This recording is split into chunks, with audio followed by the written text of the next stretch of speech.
Welcome to an all-new edition of CNB here on the NDTV network. As we wind down to the end of the year, we have a car with us that will be driving in a few months from now. It's only going to be coming in around next Diwali, but we've got all the details for you. This is the brand new third generation of the X5 SUV from BMW.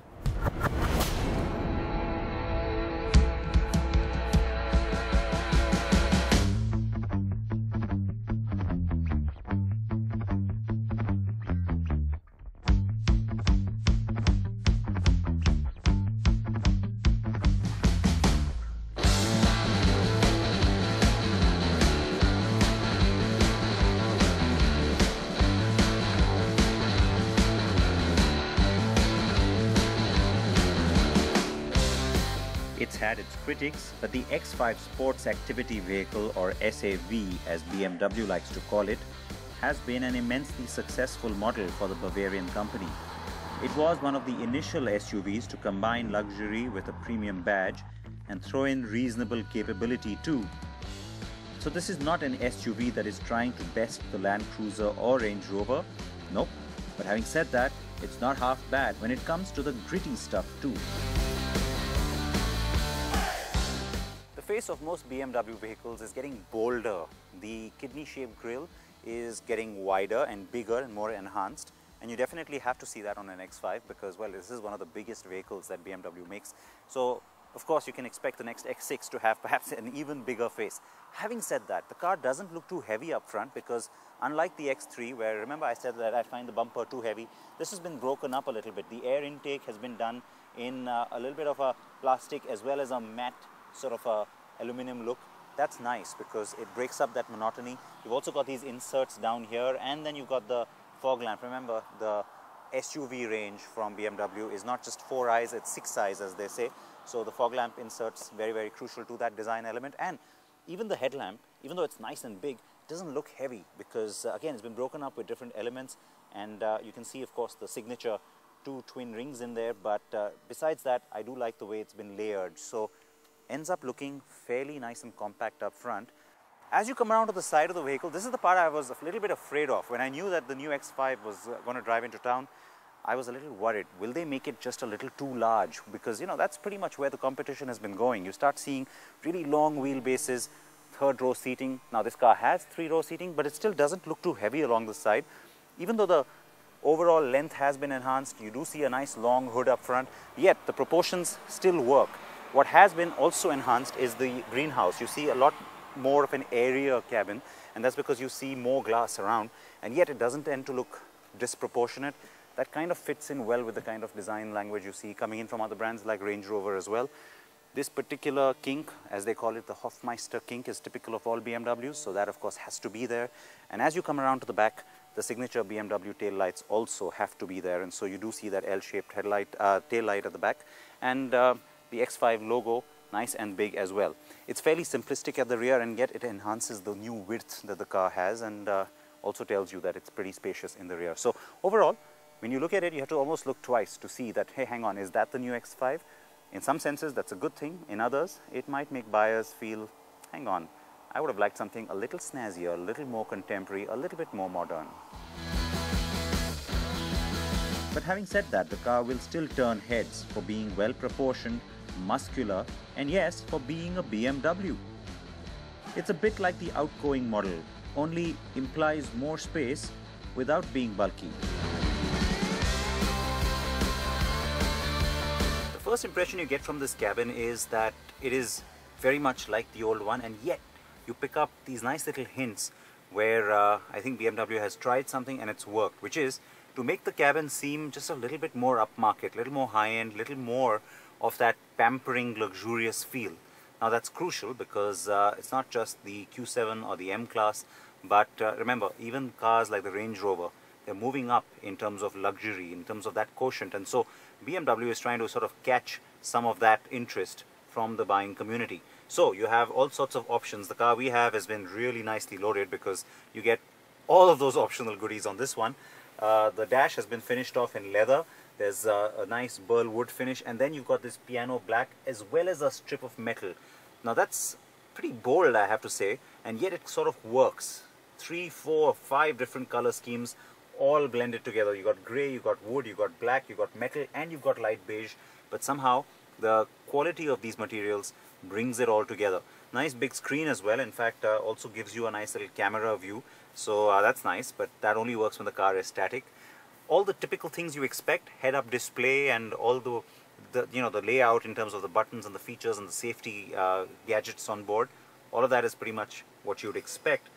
The iDrive is updated, so you've got a little bigger knob here now, and the typical BMW pattern would include the door unlock or lock button right here in the middle.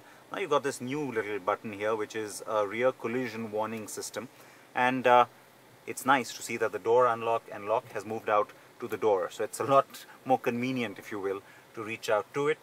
I have to say, the cabin is something that's going to impress buyers, and in India we're going to get all the goodies, because BMW says that most likely we will have the top end trims, and we will also in all likelihood get a panoramic sunroof. So it's fully loaded and impressive on interior trim. For once, I think the lighter palette works better than black or dark grey and complements the vehicle's positioning and sheer cabin size. Now, a lot of cars which have the electric automatic tailgate opening function, well, they do have the little button on the inside. Click the little button to open up the tailgate, but you can also sit right here in the driver's seat and simply use the button to shut it as well. Now that's convenient because you don't always want to get out. You want to quickly have someone load something for you. You don't have to necessarily get out. That's a good, nice little touch. But it's not just the button in here. It also works similarly for the little key hob. Just keep the key hob tailgate function pressed and the boot opens up. And then you want to shut it again. You can just do that remotely by simply keeping that button pressed down, and the tailgate comes right back down again. But let me show you something else that caught my attention. Since this is a split tailgate, if you've opened up the bottom half of the tailgate as well, well, then you've got to get out of the car and close this part physically, because then the auto function won't work. It's a bit of a safety feature as well, so that you don't drive off with the tailgate open. But of course, slightly more high-end cars like the Range Rover, well, both sides shut automatically as well. So that's just a little bit perhaps extra that could have been here, but still nice to see the way the tailgate functions. Well, Volvo has started offering the same now, so it really was high time that BMW did it. Now let's get this beast on the road. Instantly the car feels agile, very athletic and eager to perform. There is no sense of lag or bulk in the performance, and the acceleration is also very responsive. And boy, was I glad I had the one with paddle shift, making instant gear changes my prerogative. Fun! For drive dynamics, the engineering team at BMW was focusing very clearly on one area, handling. Now on the old X5, it's not as if handling was a problem area, it's not even as if you had severe body roll or anything like that, but you still got that very typical SUV feel, while a lot of buyers today seem to prefer more of a car-like feel, more of a crossover feel, and yet they want the proportions of an SUV. And that's what the team seems to have worked on. I have to say that it has come through, because you do get a nice different character from this car, especially when you compare to the previous generation. And it's not just the overall feel when you're going through the corners, but even the way the suspension feels. I think buyers in India will once again appreciate that, because remember, a lot of buyers in India are going to be sitting at the back, and so I will check out the back seat in just a bit, but that's the first impression you get when you start driving this car. It hugs the corners much better, the suspension feels good, and overall I would say the car therefore ends up being a little bit more responsive to your needs. I like that. Let's take a look at the technical specifications on this particular diesel, and then I'll run you through just all the various engine options that are expected on the X5, and of course what you can expect in India. The massive 3-litre engine is available in 2 tuning variants. The 30D is the less powerful one, but still those numbers are certainly impressive just the same, eh? So the 40D is the range-topping diesel before you move into M territory, that is. The 25D is the only X5 offered with a 2-wheel drive option. The petrol lineup is impressive too, with 6 and 8-cylinder engine options, but in India we aren't going to see either of those. Yep, it will most likely be the xDrive 30D that India will get, with a subsequent introduction of the 40D and possibly even that 380 horsepower monster, the X5M. The car also has active steering and adaptive suspension packages, so you can get different driving dynamics going. Improved efficiency is also a highlight of this new generation, and it's not just the updated engines, but also better aerodynamics that contribute. Now this engine's familiar to us, but and so you have a certain expectation level in terms of performance, but it's just very heartening to see that most of the top-end models or the higher range models from BMW are slowly switching over to this 8-speed ZF gearbox almost as standard. And I have to tell you, in India too, of course, we will only get this particular gearbox. It is such a pleasure. It is great to drive, very responsive, and you don't get a sense of those gears changing too abruptly. Really smooth transition between the gears, and yeah, even the paddle shift option works absolutely fantastically well. And so to me, that's going to be one of the big highlights of this package, as it is, or it has been, on many other BMW cars of late. And yes, that gearbox is standard for India too when the car gets here. There is always a delay between the launch of the left-hand drive German cars and the right-hand drive ones, but that gap is reducing these days, so it makes me wonder why BMW is taking its own sweet time getting this car to us. Though the next generation Audi Q7 will debut globally next year, and I reckon an India launch for the X5 around then would take some of the buzz away from Audi, at least in India. I met some of the development team for the X5 over dinner last night and had some really interesting conversations. One of the things that came through which I found rather interesting was the fact that when it comes to benchmarking, or I should say targeting the rivals, it's a very different kind of target than what I would have imagined. I mean, not so different, but the point being that when it comes to the SUV characteristics, the performance side, I would have imagined that the target or benchmark would be the Range Rover.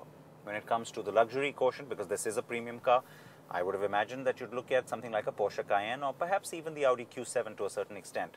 I was surprised to find out that on both parameters, the car that these guys look at really significantly and strongly, the Mercedes-Benz M-Class. Interesting, isn't it? Because, well, when it comes to the luxury side, that's the kind of buyer that's going to go after both these vehicles. So, which is why, in terms of material quality, in terms of comfort levels, that's the one they're looking at really closely.